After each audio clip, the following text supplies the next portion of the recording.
শুধু দুনিয়া নিয়ে ব্যস্ত থাকবে, যে কত টাকা কামাই করা যায়, কত জমি জমা করা যায়, কত সম্মান অর্জন করা যায়, কত বড় নেতা হওয়া যায়।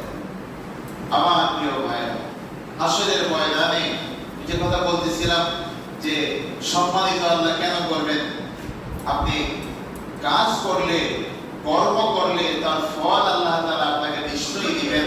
এখন ভালো কাজ করলে আপনি ভালো ফল পাবেন, আর খারাপ কাজ করলে খারাপ ফল পাবেন। প্রত্যেকের কর্মফল আল্লাহ তাআলা অবশ্যই দিয়ে দেবেন। আল্লাহ বলেন, ও দুনিয়ার মানুষেরা, তোমরা কি বুঝো না যে তোমাদের মৃত্যু হবে, পরকালে তোমাদের জীবনের প্রত্যেকটা কাজের হিসাব আমি আল্লাহ আমার কাছে দিতে হবে। সুবহানাল্লাহ। কোনো সন্দেহ আছে নি?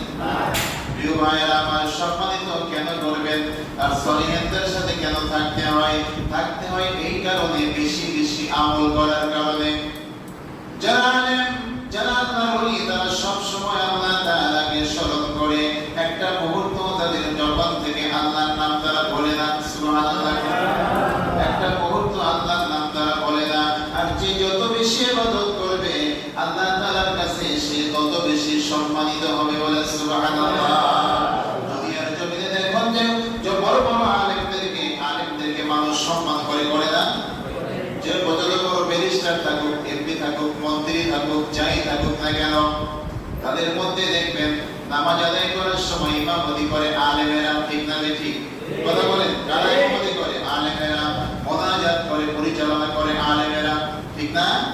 তাদেরকে সম্মানিত করা হয় এই কারণে যে তারা আল্লাহ তাআলার হুকুম পালন করার কারণে, আল্লাহ রাসূলের তাবেদারি করার কারণে, সুন্নাহের উপরে প্রতিষ্ঠিত থাকার কারণে আল্লাহ তাআলা তাদেরকে সম্মানিত করেছেন। বলেন সুবহানাল্লাহ। হাসরের ময়দানেও আলেম ওলামাদেরকে আল্লাহ তাআলা সম্মানিত করবেন। যারা আল্লাহ রাসূলের সঠিক তরিকায়, সুন্নিয়াতের তরিকায় চলবে, সত্য ইসলামের পথে থাকবে, সত্য ইসলামের পথে চলবে, তাদেরকে আল্লাহ তাআলা সম্মানিত করবেন।